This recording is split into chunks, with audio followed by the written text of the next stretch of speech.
Hi, conscious growth seeker. I've got a question for you. It's easy to say love or affection, but what does that actually look like for you? For example, do you need more quality time? Maybe you crave deeper conversations. Or perhaps you just want to be appreciated when you show up as yourself.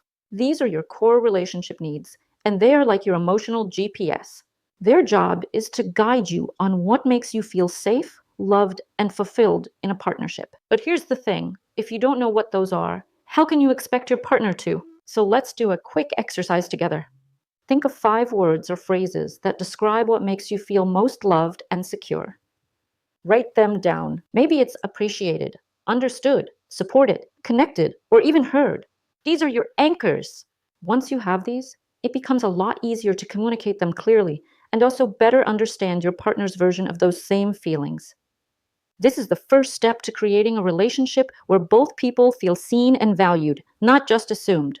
But how do you take your relationship to a level that's beyond assumptions? We need to consider your love languages. I know, you've probably already heard of them, but in case you haven't or need a refresher, they are words of affirmation, acts of service, gifts, quality time, and physical touch. But while they're a great starting point, they can lead us to assume things that aren't true, which often leads to problems and a bigger disconnect between partners. Here's the real deal. Love languages are general categories, not an exact science. Just because someone says they prefer quality time, that doesn't mean they want to spend every evening binge watching Netflix with you. Maybe they actually need space to recharge before spending time with you again. Or maybe they don't even see their own needs clearly yet. That's why relying on assumptions, no matter how well intentioned, can lead to serious frustration, resentment, and misunderstandings. So here's an alternative perspective. Instead of trying to fit your partner into a box, why not try to dig deeper? Because the truth is, people express and receive love in ways that are often unique to their personality, past experiences, and emotional needs. And that brings us to our next point, observational skills. If you want to understand your partner, you've got to become a bit of a detective. I don't mean in a creepy stalker kind of way, but in a thoughtful, curious, and observant one instead. Start by paying attention to the little things, like what makes them light up. When are they happiest? What kinds of things do they complain about the most?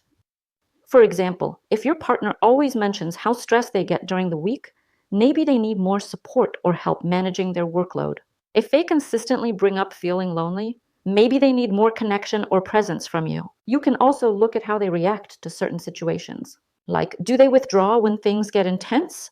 That could mean they need more autonomy or quiet time.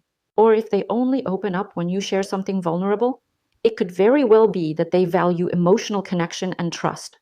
The key here is to notice patterns and use them as clues to what they're really needing beneath the surface. Another thing that can help you is mastering the art of asking. Actually, it's pretty simple. Ask them. Yes, it's that straightforward.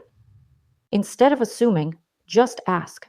But the slightly tricky part is to not come across as being nosy or pushy, but instead that you're being gentle or curious. To do that, you can use phrases like, what makes you feel most loved and supported by me?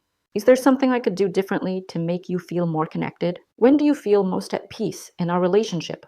You see, these aren't interrogation style questions. They're invitations for your partner to open up and share what they need. And honestly, most people will appreciate being asked directly. But like with everything in life, there's a catch. You can't just ask once and take it for granted. You must keep checking in every now and then to ensure you're still on the right track.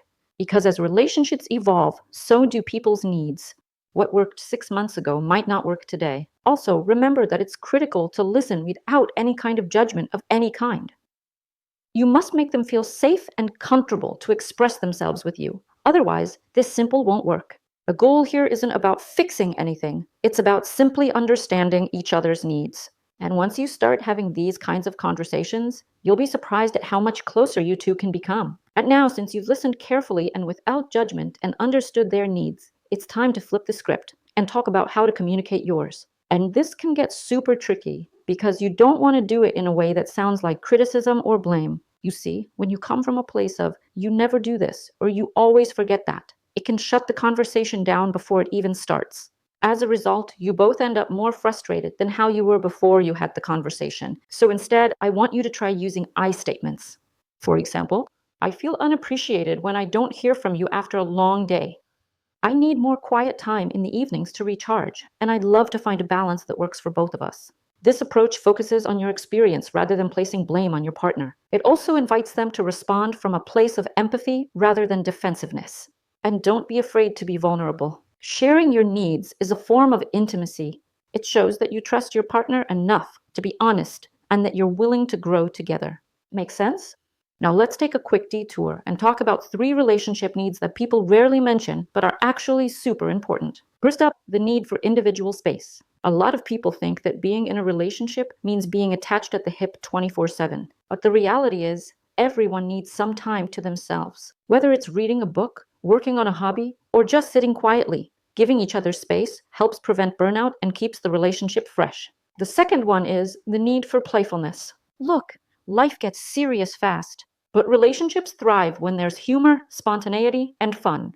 Sometimes all you need is a silly inside joke, a spontaneous road trip, or even just laughing at nothing at all. Seriously, don't underestimate the power of play and laughing. And the third is the need for intellectual stimulation. Some people crave deep conversations, debates, or just engaging in meaningful topics. If you're not challenging each other mentally, it can lead to boredom or disconnection over time. So don't be afraid to geek out on your favorite books, movies, or ideas together.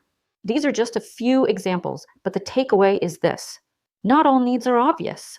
And that's why communication is so important. So to wrap it up, understanding your partner's needs and your own is all about clear communication, observation, and asking the right questions.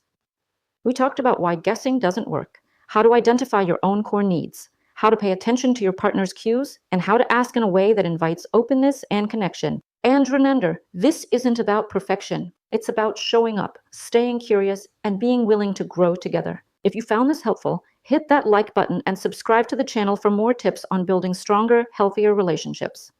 And if you're ready to really build up that connection with your partner, I've got books that walk you through everything we just covered, plus more actionable steps to build a relationship that feels real, lasting, and deeply connected. You can check it out in the description below or in the bio. Thanks for watching, and remember to continue making your mind work for you, not against you. Stay safe, and I'll see you in the next one.